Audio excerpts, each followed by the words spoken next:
We are good to go on both of these streams. Guys, I'm just going to put this up here. I'm not so good with pinning comments because it requires a lot of typing, but you guys can find me at Embark. Ooh, here we go. Embark dot live post. All right. And that's where you can find me. And you guys also can find me here now. So today, guys, we're going to talk, as you know, the last time we chatted, it was really fun. And I feel like I was on kind of like a retail rant of sorts, which is always exciting to get to go into. Today, we're going to actually talk a little bit more about planning your marketing and a little bit more about what kind of marketing you need for your launch. And so what I'd like for us to kind of start off, yes, you guys can follow at Embark Live to connect with me. So I think what's going to be interesting today is to talk a little bit about marketing to launch your brand. And I actually I had a really amazing conversation yesterday during the Embark Live kind of group Q&A. And what I thought was really exciting about that was it was such a cool opportunity to get to connect with brands who were kind of in a similar place of business and who all kind of needed to understand the best ways of looking at launches and how that really applied to themselves. And I don't know if we're going to continue to do these group Q&As, but guys, I got to tell you, like, so much easier to understand exactly where your business is at and how to kind of workshop it when we're in that environment. So please, if you're interested, hopefully we'll do another one, and please sign up. I thought it went really, really well. Okay, so when it comes to marketing, what I think is so funny is a lot of times, guys, you're asking yourself, okay, if I'm going to do marketing for my business, then I must need to have, and this actually comes directly from one of the questions yesterday. Someone had asked me, well, I'm choosing between Facebook and Google Ads. And I said, actually, guys, the issue that you have is a little bit bigger than that. And so when we're actually thinking about planning your marketing strategies or how your brand is going to launch into the world, it's not necessarily at the end of the day, if you're a small business, between Google versus Facebook. It actually has to do with your overall budget that you're planning for your business, and then how you guys are strategically going to be dividing up those resources into something that's meaningful. Now, the concept of meaningfulness, I think, is extremely important to consider. Meaningful isn't, hey, I'm just going to fly by the seat of my pants and pay for this thing that comes up and that thing that comes up, and gosh, by the end of the year, I will have spent $50,000 on something and I don't exactly know what it is, right? That would be a good example of something that's not meaningful. But when we're thinking about meaningful allocation of budgets, what I'm asking you to do before we start talking about how to spend your marketing dollars is to actually figure out what those marketing dollars are. And the best way to figure out what those marketing dollars are to really sit down and understand how much money are you investing in your business to get you to launch, and then how much money are you investing in your business to help you with your operating costs. And those two components are extremely important. Usually, guys, when it comes to your marketing, you're going to be looking at an overall budget that you're going to be dividing up over a certain period of time. So, okay, I want to spend, and usually you have fixed capital that you're working with, right? So if you've allocated $250,000 to launch your business, you really want to understand how much of that can I go towards just my launch marketing. And launch marketing, I would consider to be a 3 to 6 month period where you guys are significantly investing money into things like public relations, you're investing things into retargeting, new brand awareness ads, maybe some collaborations. You might be doing some sort of gifting programs. Maybe you're working with influencers. So when it comes to looking at the components of your launch marketing, you need to have a certain amount of budget that you're willing to allocate for the first 6 months, 3 to 6 months. Then you're going to have kind of your regular stream of marketing activities. And the thing that I believe most people get a little messed up on is saying to themselves, okay, well, I think I'm going to spend, X amount of money each month, or I'm going to wait and see what opportunities come up. And then I might pick this one, I might pick that one. A lot of that kind of lack of consciousness around money has more to do with the fact that you're not planning your budget than the fact to do of what these opportunities are and are not. Yesterday, I told somebody, if you have $20,000 to spend in total, I'm going to give you a very different directive on how to spend your money so you can maximize your conversion and maximize your ROI than if you are someone who's spending, who has $50,000 to spend in marketing. And so this usually requires you to level up as a business owner. If you're someone today who's a hobbyist who's saying like, okay, I think I'm going to put my toe in the water and kind of plan this out, then know that just by putting your toe in the water and not actually putting a budget to it, you actually end up keeping yourself further away from figuring out how to make this an actual business that's profitable, right? And then understanding that as an entrepreneur, your business, your first business is likely not your last business. So if you actually know that like your first business is not your last business, and you might say, okay, well, in the course of my life, I might have 5 businesses. So that means that I'm actually going to spend maybe $250,000 on this first business, maybe another $250 on the next business, another $250 on the next business. And you're actually looking at your life in a much larger standpoint. You're looking at your relationship to your business as something that is a little bit more finite and definitive. And having that definitive landscape will actually really help you make better decisions with your money, right? Because it's not like look at a business that has VC funding and say, oh, I'm going to mimic my marketing and go to market and launch strategy after them, right? You would never do that.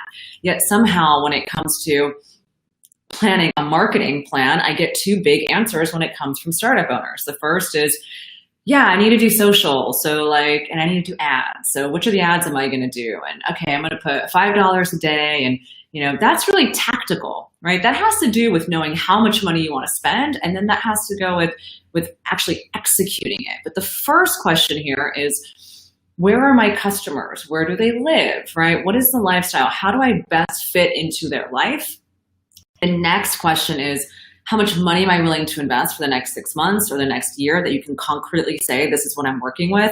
And then based on what you're working with, you then have the opportunity to allocate those resources. And then you can have the conversation of what kinds of ads are best for me. Most of you guys are so premature in looking at your marketing strategy because you don't even know how much money you want to spend. And all you know is that you need to do social or you need to do ads.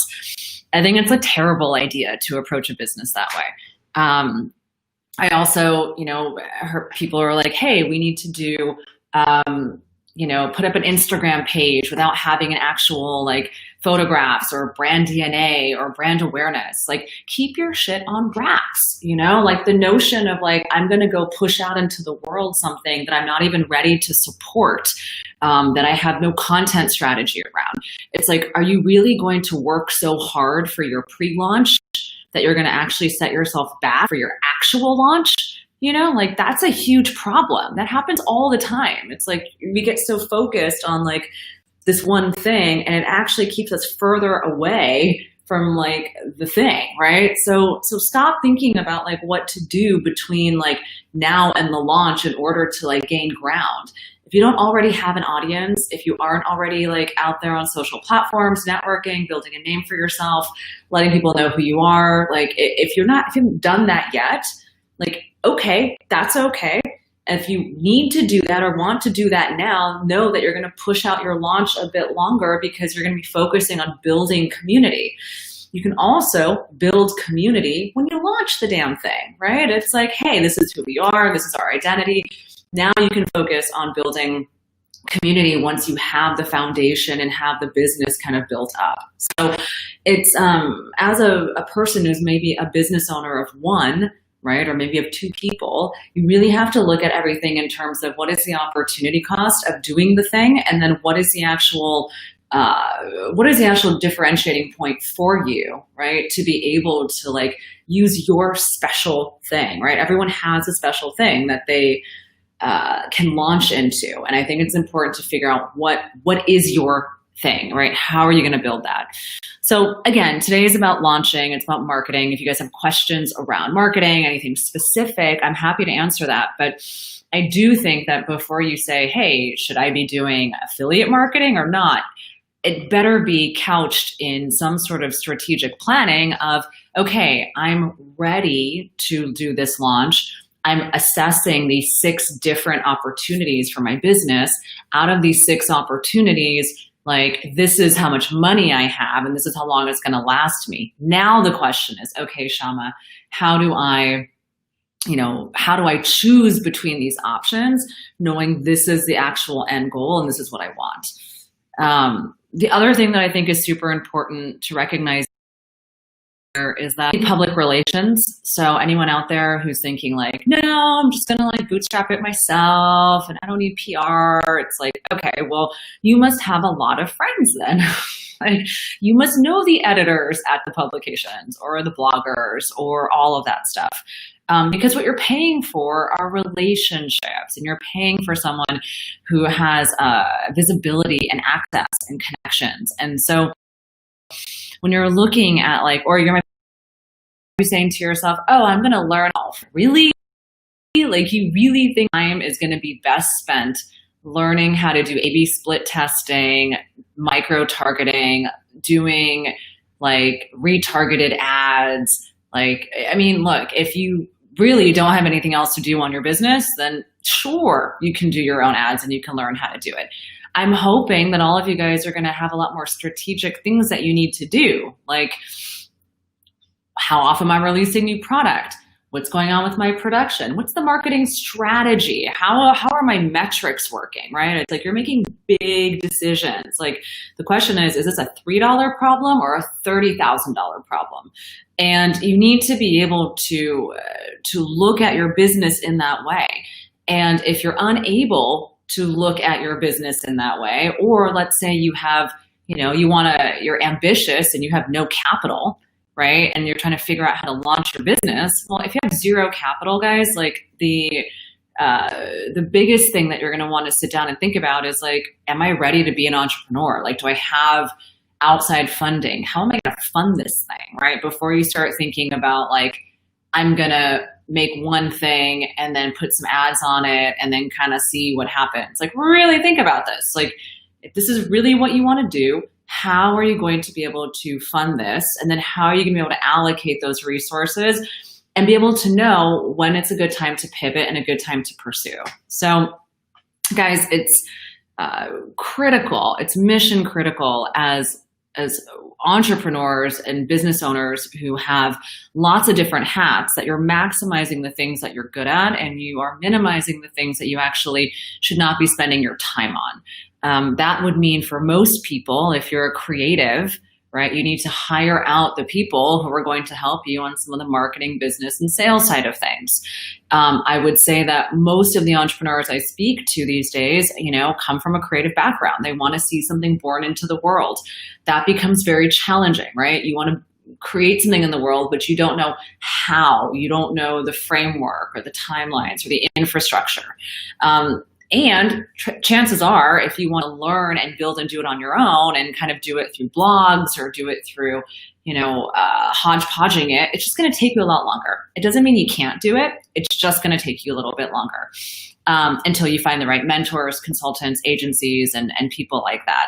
So it's not like you can't do it. It's just more like, don't be so aggressive. Don't get on the phone with me and be like, yeah, I want to launch in 3 months and I don't know how to do any of these things, right? Like, you're kind of shooting yourself in the foot. So make sure that if you don't have access to those resources, you give yourself much longer and you take learning and launching this first business as like an MBA class, right? It's like, how do you actually do this in the right way? And I have to tell you, a lot of people who've gone through the process of launching their own business, their own retail, like fashion company, then some of them are like, actually, this isn't for me.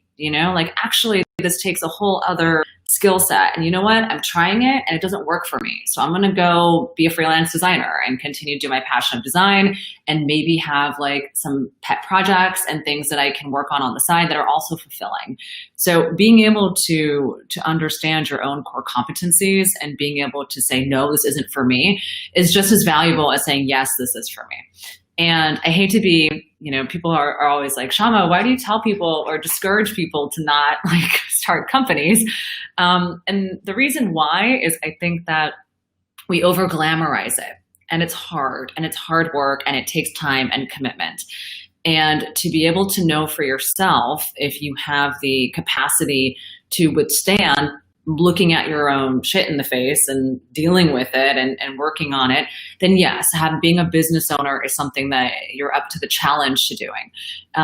But if you're not, right, and you just want to like see this product in the world and you're passionate about design, you might be better off looking for a co-founder. You might be better off tinkering away while it is you have like some freelance positions, right? So it's not necessarily a bad thing, right? Whenever I do hiring, I always tell people who I'm hiring on the phone, I'll say, hey, sometimes it's the jobs you don't take that actually define who you are, right? Sometimes it's the jobs you don't take. It's not always about getting the job. It's about sometimes saying, actually, no, this isn't for me.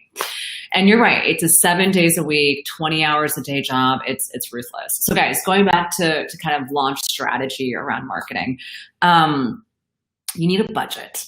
You need a launch budget. You need an operating budget for marketing. You need to include resources for, like if I were to do it for you, you'd have a publicist. You would have an agency that manages your advertising. You would have someone running your organic social media, right? You need to also make sure you have a newsletter cadence and your newsletters are designed and well thought out. So that means you probably need a graphic designer and you need a copywriter, right? Those are all very important.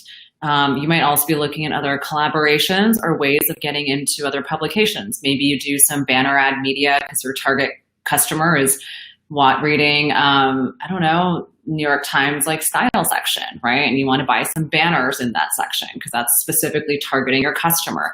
You might be looking at local print media, direct mail, right? There are so many things that you can look at. But for me to tell you like, hey guys, here are the things you need to do without knowing your brand, your budget, and also your appetite for risk. You know, like how risky can we be as we're looking to do better acquisition for your new customers? Certainly very basic things like having pixels in there and making sure you got your tracking is important. And guys, if you don't know how to read Google Analytics, like as a CEO, I got to tell you, like the most important thing you can do for yourself is not actually know how to run ads, but know how to understand the data. You got to know how to read data.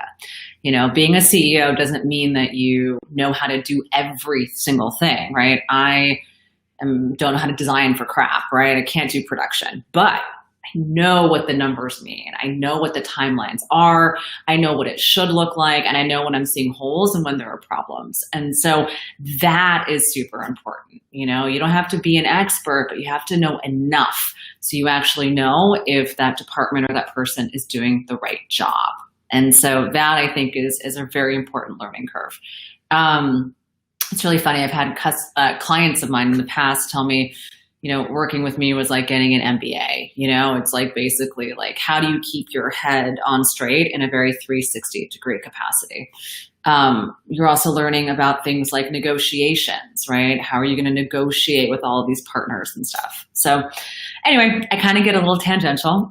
So today it seems to be about marketing, but also about leadership and CEO qualities and, you know, how to be a good leader in the space and manage your team, you know, which I think is, thank you, which I think is important. You know, it's like these kinds of leadership qualities are important to understand in terms of how you divide up your time and your core competencies.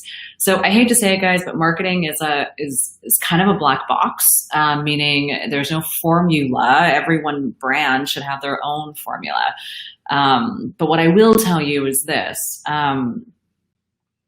digital advertising, as you can imagine, is very saturated right now. It's very saturated. And it doesn't mean that you can't win, but it means you're going to have to be smart at winning. It means that you're going to have to find ways of getting in front of new customers and new people, and like you're going to have to be scrappy. And that doesn't mean that I'm going to sit here and tell you, here's exactly how you set up those ads, because again, every single business is going to be different.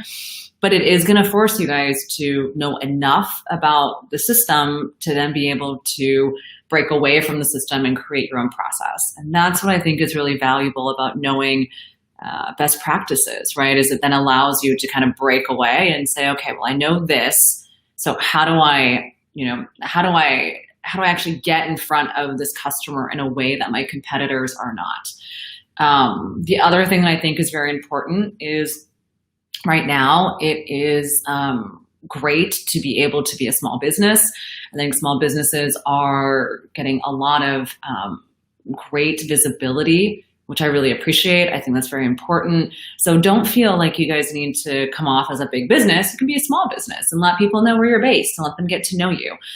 This is the time and the era of the transparent CEO. So, people knowing who you are is important. Like I would tell, let them know who you are. Big businesses wish that they were small businesses right now. They wish that they had the hearts and minds of consumers and the way that small businesses have it, and I think that it is really fascinating to see that a lot of small companies are wishing that they were big companies when actually the big companies are like, oh my gosh, if only I could have transparency, if only I could have, that kind of authentic relationship. And a lot of these companies are failing. So, and they're being called out for that, right? And they're coming under a lot of scrutiny. So guys, do your best at understanding your core competencies. Take a look at where your customers are, figure out where you need to be, but also where are some not so obvious opportunities. That's going to be really important. I imagine we'll be doing some more of these group Q&As. That's exciting, small, intimate landscape for us to kind of dive a little bit deeper into key things, like really good, really made some good headway on that. So I'm hoping, I don't know, we'll see. It'd be amazing if I can get a little cohort together and we can kind of go through some processes and kind of make sure everyone's thinking about things the right way. The last thing I'm going to say before I kind of leave you guys, it seems like no one has any questions, which is either means that everything I'm saying really resonates and lands, or everything I'm saying is like, woo, don't know what you're talking about. So I'm going to hope it's the former and not the latter. But the one thing that I want to leave with you guys is thinking about, concepts instead of tactics. And when it comes to concepts, I think it is extremely important, when you're looking at concepts, what I think is really important is to look at what are the marketing concepts, right? Like, how do I think about this, right? Like, what is the way to approach leadership, right? What is the way to approach management? What's the way to approach marketing? What's the way to approach sales? As opposed to saying okay, I'm going to do these 5 things. Like, anyone can say they're going to do the 5 things, but what is the way in which you guys are going to do it differently or the same, right? It doesn't have to be different, right? But how do you understand concepts about that? Okay, great. So we do have, you guys should have given me questions earlier. I only got a couple of minutes and you just lay all these questions on in 3 minutes. That's like so not fair. Okay. So now I have to, figure, okay, now I got to figure out which questions I'm going to answer. Okay. So, okay, stop asking more questions. It's hard enough. All right. No more questions. Okay. Hey, Shama, I'm in the process of working on my startup. It'll be like a year before I have a product. How soon before that should I start planning a marketing strategy? Yes, I would say 6 months out, plan your marketing strategy. 1 year out, you've got to figure out your budgets, right? So budgets, dude, money is everything. If you know how much money you have and you know what you're trying to do, then I can help you figure out where to spend the money. But if you don't tell me, the worst thing in the world is someone who's yeah, this, and they have a lot of money or a little bit of money, but they don't want advice based on their reality, which means they're not actually ready to sign up to have a business. If you can't be real about your money, guys, there's no point in even talking about stuff, right? It's you gotta be real about your money, and then you can get real advice to help you use your money, right? But I would say 6 months out, really important to plan your launch, right? That's very, very important. Other question here, partner collaborations. What are the challenges to think through to sync different vendors without costly delays? Yeah, so when it comes to collaborations, guys, it is really important for collaborations to look at planning it out like really far, like almost a year out in advance, right? So like, I think it is, I think it's really important to do that. As far as like understanding trademarks and like how that works, guys, I'm not like a legal person. So I don't know, I don't know how all that works out. But I would say that, you know, looking at collaborations, even if you are, I would say a year out is really important because you're gonna have to figure out a lot of like logistics and like financial stuff. Okay, let me run through a couple more questions up here. You guys are gonna get a nice close up of my face. Okay, let's see. Okay, you wanna be creative. It's a fashion, if it's a freelance designer, it's okay. Yeah, okay, so chic, I'm telling you, if you're like, I don't know if I wanna start a business. Everyone thinks I should, I'm so talented. But like, okay, if you think I should start a business, are you gonna give me $150,000 to start my business, right? Are you gonna give me $50,000? So like, if you're a great designer, that's amazing. You can go be a great designer and find a collaborator who's a business partner, or be a great designer at a company, right? It's like, sometimes being a great designer is not what it takes to be a good business owner, right? So you gotta really think about that differently, right? You can be a kick-ass creative director and like, go work for a company and make a lot of money, right? You don't need to like have your own company, which is like a whole other like, you know, thing of like running through the fire every day, right? So think about your appetite for that. Okay, let's see. Lots of nice compliments. Thanks, guys. Okay, advice for marketing a month before launching. Yeah, you better get your PR together. You better get your campaign assets together. You need to plan out your cadence of publishing, and you better start gifting. So that is my advice there. How do I learn about how to use data? Great. So Google Analytics has so many great videos. Go on YouTube and research Google Analytics. Shopify is crappy on business intelligence. Most people wonder why their reporting sucks on Shopify, and it's because Shopify is not a business intelligence software. They're an e-commerce platform. They just happen to also have sales reporting data. And the plugins for that are also hard. So if you guys are not quick on Excel and Excel's not your thing, like life is going to suck for you on Shopify. You might need to hire somebody who's like an online merchandiser or an analyst who can help you understand your data, especially because Shopify is not that intuitive. Yes, they give you different reports, but as far as like actually working information to help you launch something and like scale it, shitty. How important is it to have a solid brand identity before marketing? Super important. If you don't have it, you're not able to launch. You don't have a business. So Jennifer, you need a brand identity. You need customer market positioning. You need to know who you are, what you're selling to. You cannot market something if you don't have that. Digital marketing with influencers have been scrutinized as false and effective. Can I comment?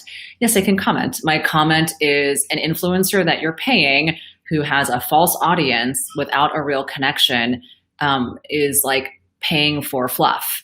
There are micro-influencers and there are people in the industry who are going to be speaking exactly to your customer. And the way that you look at collaborations has to be organic and natural, meaning like there has to be synergy there. However, even the big ones and the small ones, if you have really great synergy, it will convert. And sometimes it doesn't. So you're gonna have to think about a long-term game there. But it has to be real, meaning like they have to actually want your stuff and they have to be substantive. So similarly to brands that don't stand for anything, if an influencer doesn't stand for anything and they're like, take a look and see how they're handling stuff like around the coronavirus. How are they handling, you know, big issues like social justice, Black Lives Matter? Like, are these things that are important to you as a company? Well, if you're working with someone and they're not espousing the same values as you, then yeah, it's totally false, ineffective. You wasted a lot of money and you came off as inauthentic. So like, why you would do that? I have no idea. So make sure that it is in alignment. Make sure it's ethically in alignment. I'm on the board of directors at the Downtown Women's Center in Los Angeles. And we were putting together for their social enterprise what that influencer marketing strategy looks like. And we hired some agencies and, we're kind of strategizing it. And the most important thing, when we were looking at who we want to target is like, okay, is that influencer actually, and they're like celebrities and people, all sorts of people can be an influencer. Politicians are influencers. But how are their values, right? Like, does it actually, as the Downtown Women's Center, would we be okay, right? Working with an influencer who wasn't actually like meaning what they said and stood behind it in their actions, right? So super important. All right, Deepa Underground. Thank you for not interrupting, but please always feel free to interrupt. Always feel free. Okay, good place to find a publisher and a copywriter. I cannot find a full-time employee. Go to Upwork. Lots of talent. You have to sift through and work for it. But if you don't have much money and you need to source globally, good, easy place to find talent. Planning a budget. What is the minimum you'd recommend planning to spend on marketing for the launch? I don't know. I don't know how much money you have. I don't know how big you want your launch to be. Again, not the right question, right? The right question is like, is this going to be a $5 million business in 5 years? Is this going to be a $10 million business in 5 years? Do I have the money to make this a $5 million business? Do I have the money to make this a $10 million business? Or am I launching it and like going to see, right? So I can't tell you how to spend your money without knowing what on earth it is you are trying to get out of this, right? It's almost like, it doesn't make any sense. So Clay, to come back to me with something else. Okay, awesome. All right, I think I kind of handled everything. Guys, thank you so much for your time and energy. Eliana, hopefully we can talk about that question about after you launch and after you do a photo shoot, what's next. I'm interested on how you're thinking that a photo shoot is. Oh, hey, Mandeep. I'm thinking, how do you think a photo shoot? What does that mean to you, right? So those things are important. All right, guys, you can find me on Embark.live. I'm Shama Maher. I'm the CEO of Scaling Retail. As usual, it's a pleasure to talk to you. Wax poetic on all things retail. Next time, guys, like chime up your questions earlier. We could have gotten through like so much more stuff. I'm a wealth of information and I'm always happy to share. So ask while you can. Otherwise, I will talk to you guys later.